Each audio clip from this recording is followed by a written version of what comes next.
afternoon, good morning, or good evening, wherever you are. Thank you for joining me, Dorothy, on Through an Orthodox Christian Lens. It is Sunday, August 3rd, 2025. I have a Sunday segment for you here. I'm going to start right away. A couple of stories here. Jewish settlers attack Christian village of Taibeh in West Bank again. Is anybody really surprised by that? If you've been following this, probably not.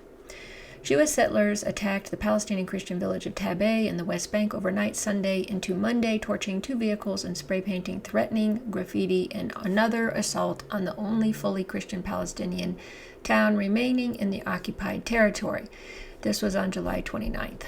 The pre-dawn attack in the Ramallah area village left several cars in flames and Hebrew graffiti daubed on walls. No arrests were immediately reported, continuing a pattern where such incidents occur almost unchecked on a near daily basis in the West Bank, reports the Times of Israel. Jeris Azar, a Taibeh resident and journalist for Palestine TV, said his house and car were targeted. I looked outside and saw my car on fire, and they were throwing something at the vehicle and in the direction of the house, he said. The father expressed particular fear for his 2-year-old son, recalling the 2015 Duma attack where settlers killed a Palestinian family in a firebombing. Hebrew graffiti left on a wall read, Al-Magayr? You will regret, I don't know what that means, referring to a nearby village also attacked by settlers earlier this year. Israeli police launched an investigation but apprehended no suspects. Germany's ambassador to Israel condemned the attack, writing, "These extremist settlers may claim that God gave them the land, but they are nothing but criminals abhorrent to any faith." Very true. This latest attack follows a July 7th incident when settlers set fire near Taibeh's historic church of St. George, prompting Patriarch Theophilus III of Jerusalem and Latin Patriarch Pier Battista Pizzaballa to visit in solidarity. The church leaders said settlers had torched Christian homes and erected signs telling residents, "There is no future for you here." Even though they've been there, the Orthodox have been there, the Palestinians have been there since for thousands of years, since Christ walked the earth. The Catholic leader warned the West Bank was descending into lawlessness. The only law is that of power and of those who have the force, not the law.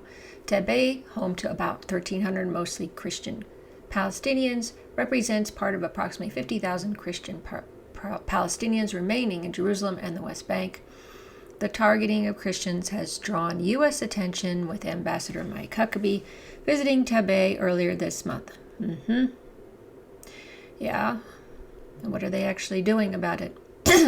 Christian leaders fear the violence threatens further immigration, calling the attacks a direct and intentional threat to the community and the historic and religious heritage of our ancestors and holy sites. The Palestinian Authority's data shows settlers committed 2,153 attacks in the first half of 2025. Good Lord, that's a lot. Killing 4 Palestinians since October 2023. At least 1,008 Palestinians have been killed in the West Bank by Israeli forces and settlers. Yet you don't hear too much about that, do you? Do we? Because I don't either. I have to look these up. Israel has controlled the West Bank since 1967. The territory houses about 3 million Palestinians and 700,000 Israeli settlers. Last week, 71 Knesset members passed a non-binding motion calling for West Bank annexation. The International Court of Justice declared Israel's occupation illegal in July 2024. Well, yes. But, again, this is all words. There's been war crimes. There's been breaking of international law from Israel and the U.S. many times, but nothing is ever done. I guess they're afraid they're going to get nuked or something.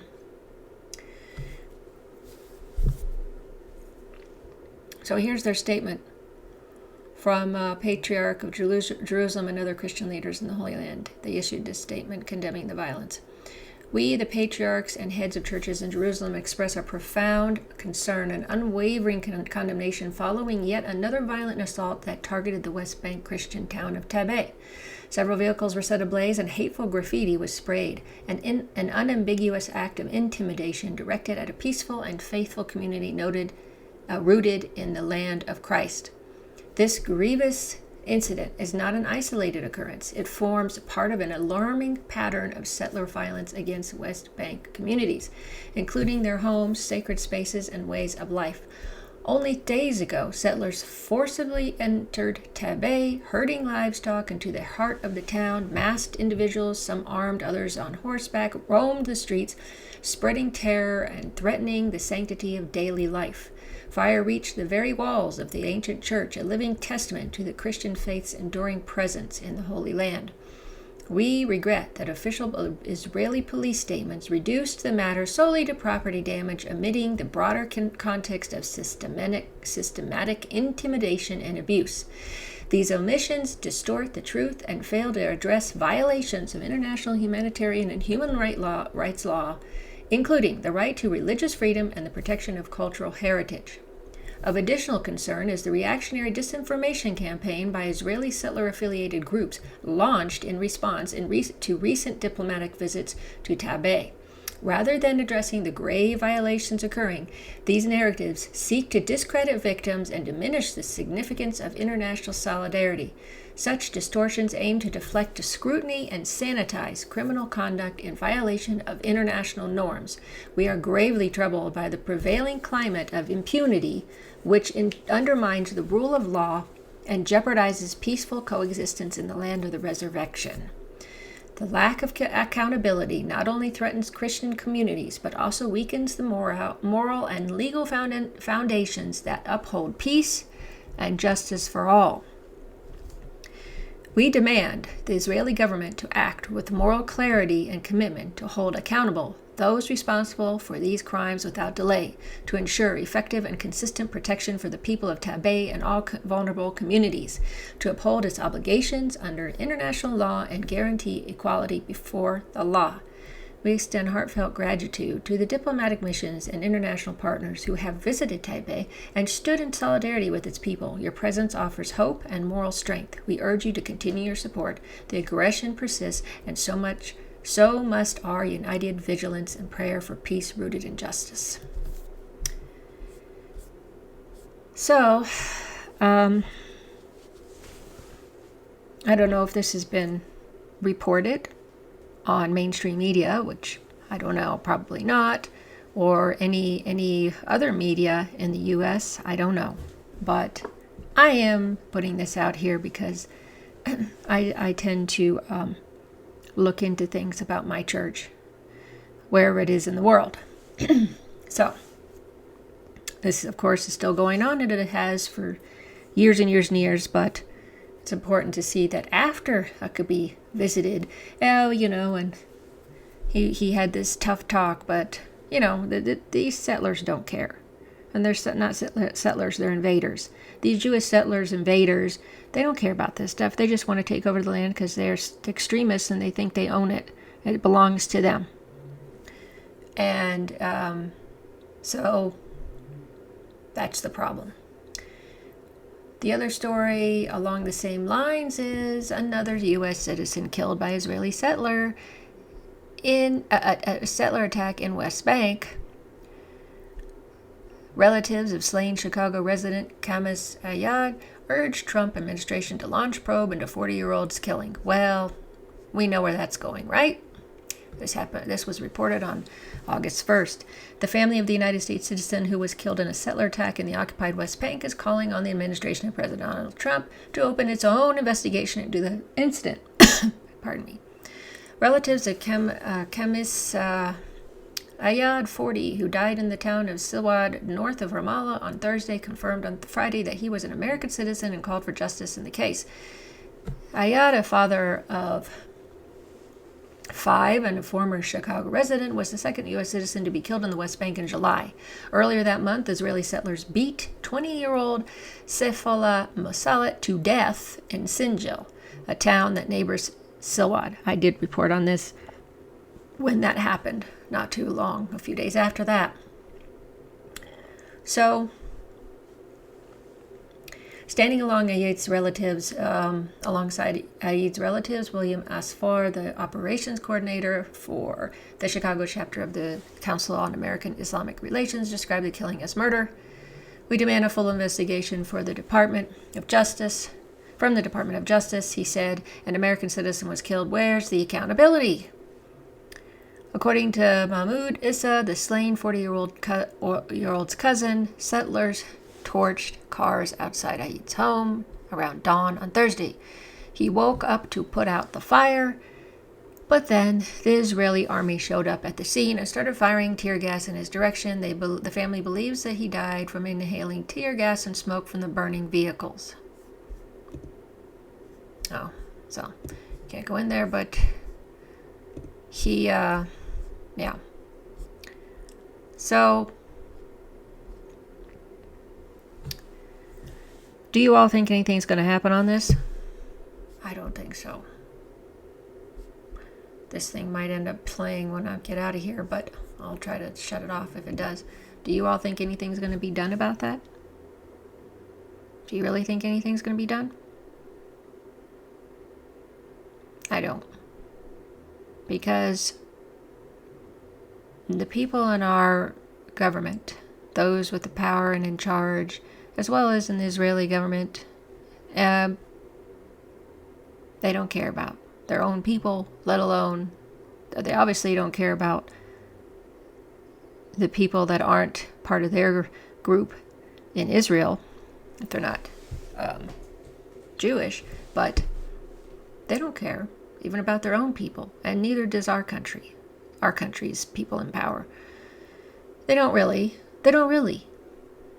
History shows they don't really.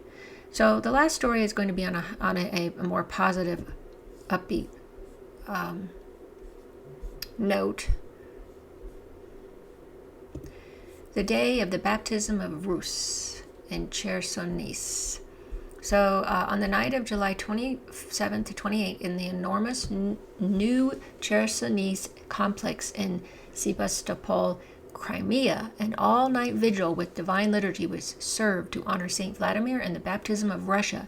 It was in this place, the ancient Greek city, where Saint Vladimir received holy baptism into the Orthodox Christian faith and had all his soldiers baptized as well. The feast began with vigil in the Saint Vladimir Chersonis Cathedral and continued with the cross procession and night liturgy in the open-air church of the Holy Trinity.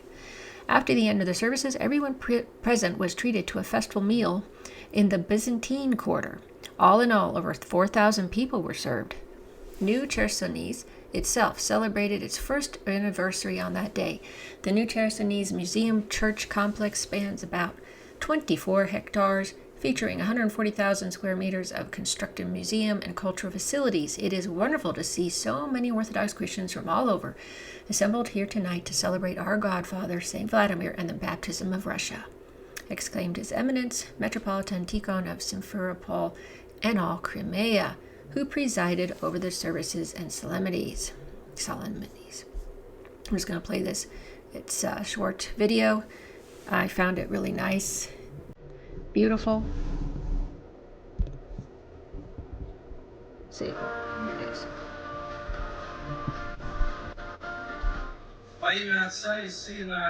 What a beautiful outside church. Как радостно видеть столько православных христиан, духовных детей и крестников нашего общего крестного отца, святаго равноапостольного великого князя Владимира.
Поздравляю всех вас, дорогие братья и сестры, с этим замечательным праздником. От всей души благодарю вас, что вы предприняли столько сил в эту ночь здесь, воздавая благодарность Богу и Его верному другу и верному сподвижнику и верному рабу послушнейшему великому князю Владимиру.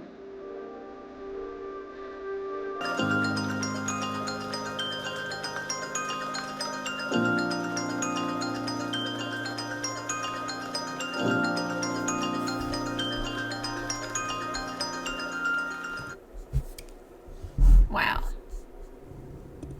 Absolutely beautiful. What a beautiful outdoor church. Just absolutely gorgeous. The only other outdoor church I know of is the one here in Dumont, Colorado, in the mountains. It's a beautiful little outdoor church with the stream just a few yards below where the church stands.